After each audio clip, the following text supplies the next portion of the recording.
बहुत समय पहले की बात है। हिमालय की तलहटी में बसा एक छोटा सा गांव था।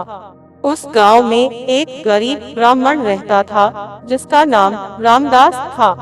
रामदास के पास न धन था, न जमीन, न ही कोई बड़ा परिवार।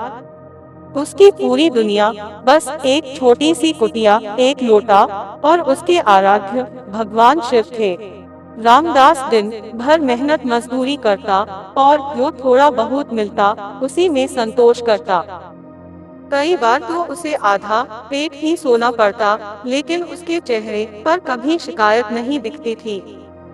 हर सुबह सूरज उगने से पहले वह उठता, नदी से जल लाता और गांव के बाहर स्थित पुराने शिवलिंग पर जल अर्पित करता। उस शिवलिंग पर न कोई भव्य मंदिर था, न पुजारी, न घंटियां। बस एक पत्थर का शिवलिंग जिस पर रामदास अपनी श्रद्धा अर्पित करता था।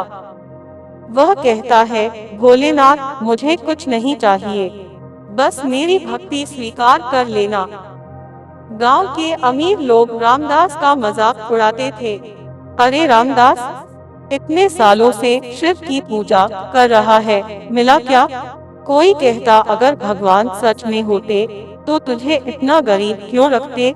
रामदास मुस्कुरा देता और शांति से कहता, भगवान मुझे नहीं परख रहे, मैं तो खुद को परख रहा हूँ। उसकी यह बात कोई नहीं समझता। एक साल बाद महाशिवरात्रि का पर्व आया।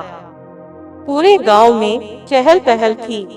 अमीर लोग बड़े बड़े थालों में दूध, दही, घी, शहद लेकर शिव मंदिर जा रहे थे। ढोल नगाड़े बज रहे थे, फूलों की सजावट हो रही थी। रामदास के पास चढ़ाने के लिए कुछ भी नहीं था, न दूध, न बेलपत्र, न फूल। उसके पास बस नदी से लाया हुआ शुद्ध जल और उसका अटूट विश्वास था। उस रात वह उपवास रखकर शिवलिंग के पास बैठ गया। ठंडी हवा चल रही थी, शरीर कांप रहा था, पेट भूखा था, लेकिन मन स्थिर था। वह धीरे धीरे ओम नमः शिवाय का जाप करता रहा। भोलेनाथ की परीक्षा। आधी रात के समय अचानक वहां एक बूढ़ा साधु आया। उसके कपड़े फटे हुए थे, शरीर कमजोर था और आवाज कांप रही थी। साधु बोला, बेटा, 3 दिन से भूखा हूँ, क्या मुझे कुछ खाने को मिल सकता है? रामदास की आंखों में आंसू आ गए।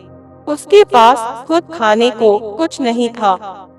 उसने कहा, बाबा, मेरे पास भोजन नहीं है, लेकिन अगर आप चाहें तो यह जल पी लीजिए और मैं अपनी सारी तपस्या आपको अर्पित करता हूँ।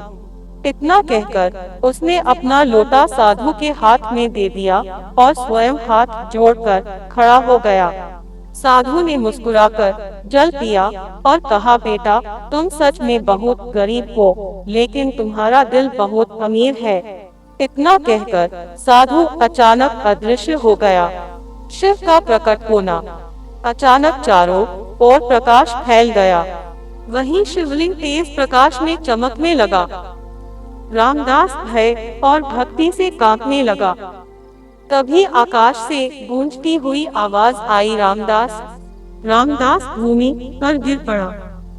प्रभु, मैं आपका अपराधी हूँ। तभी भगवान शिव स्वयं प्रकट हुए। जटाओं से गंगा बह रही थी, मस्तक पर चंद्रमा और हाथ में त्रिशूल। भगवान शिव बोले, वत्स, आज तुमने मुझे नहीं बल्कि अपनी अहंकार रहित भक्ति को अर्पित किया है। मैं वही साधु था। रामदास की आंखों से आंसू बहने लगे। शिव ही बोले, मांगो, तुम्हें क्या चाहिए? रामदास ने सिर झुकाकर कहा है, भोलेनाथ, अगर आप देना ही चाहते हैं तो मुझे इतना दीजिए कि मैं किसी भूखे को खाली हाथ न लौटाऊं। भगवान शिव मुस्कुराए। तथास्तु। अगले ही पल रामदास की कुटिया के पास अन्न से भरे बर्तन प्रकट हो गए। लेकिन आश्चर्य की बात यह थी कि जितना अन्न वह बांटता उतना ही और बढ़ जाता। परिवर्तन। धीरे धीरे पूरे गांव को रामदास के चमत्कार का पता चला। जो लोग उसका मजाक उड़ाते थे, वही अब उसके चरणों में बैठने लगे। रामदास अमीर बन गया, लेकिन उसका स्वभाव नहीं बदला। वह पहले जैसा ही सरल, विनम्र और भक्त बना रहा। उसने एक छोटा सा शिव मंदिर बनवाया, लेकिन स्वयं उसी कुटिया में रहता रहा था। एक दिन किसी ने पूछा, रामदास, तुम्हें शिव ने सब कुछ दिया, फिर भी तुम वैसे ही क्यों रहते हो?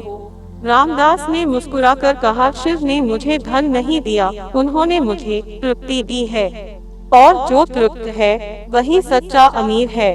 यह कहानी से हमें यह सीख मिलती है, भगवान शिव आडंबर नहीं, सच्ची भक्ति देखते हैं।